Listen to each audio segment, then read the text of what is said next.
خداوند کے زندہ کلام میں سے دوسرا سیموئیل اور اس کا 4 باب۔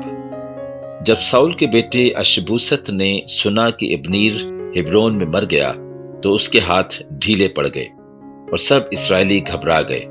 اور ساؤل کے بیٹے اشبوست کے 2 آدمی تھے جو فوجوں کے سردار تھے، ایک کا نام بانا اور دوسرے کا نام ریکاب تھا۔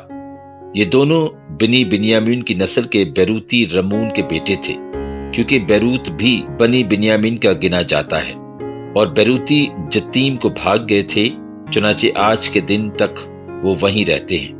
اور ساؤل کے بیٹے یونتن کا ایک لنگڑا بیٹا تھا۔ جب ساؤل اور یونتن کی خبر یزریل سے پہنچی تو وہ 5 برس کا تھا، سو اس کی دایا اس کو اٹھا کر بھاگی، اور اس نے جو بھاگنے میں جلدی کی تو ایسا ہوا کہ وہ گر پڑا اور لنگڑا ہو گیا۔ اس کا نام مفیبوست تھا۔ اور بیروتی رمون کے بیٹے رکاب اور بانا چلے اور کڑی دھوپ کے وقت اشبوست کے گھر آئے جب وہ دوپہر کو آرام کر رہا تھا، سو وہ وہاں گھر کے اندر گیہوں لینے کے بہانے سے گھسے اور اس کے پیٹ میں مارا، اور رکاب اور اس کا بھائی بانا بھاگ نکلے۔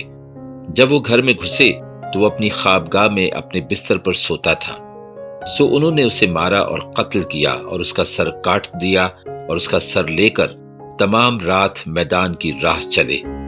اور اشبوست کا سر ہبرون میں داؤد کے پاس لے آئے اور بادشاہ سے کہا، تیرا دشمن ساؤل جو تیری جان کا طالب تھا، یہ اس کے بیٹے اشبوست کا سر ہے، سو خداوند نے آج کے دن میرے مالک بادشاہ کا انتقام ساؤل اور اس کی نسل سے لیا۔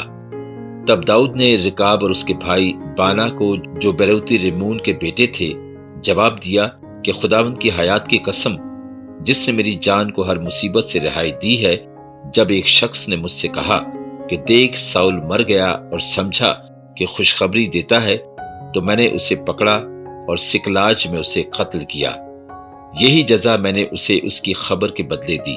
بس جب شریروں نے ایک راستکار انسان کو اسی کے گھر میں اس کے بستر پر قتل کیا ہے، تو کیا میں اب اس کے خون کا بدلہ تم سے ضرور ہی نہ لوں اور تم کو زمین پر سے نابود نہ کر ڈالوں؟ تب داؤد نے اپنے جوانوں کو حکم دیا اور انہوں نے ان کو قتل کیا اور ان کے ہاتھ اور پاؤں کاٹ ڈالے اور ان کو ہبرون میں تالاب کے پاس ٹانگ دیا، اور اشبوست کے سر کو لے کر انہوں نے ہبرون میں ابنیر کی قبر میں دفن کیا۔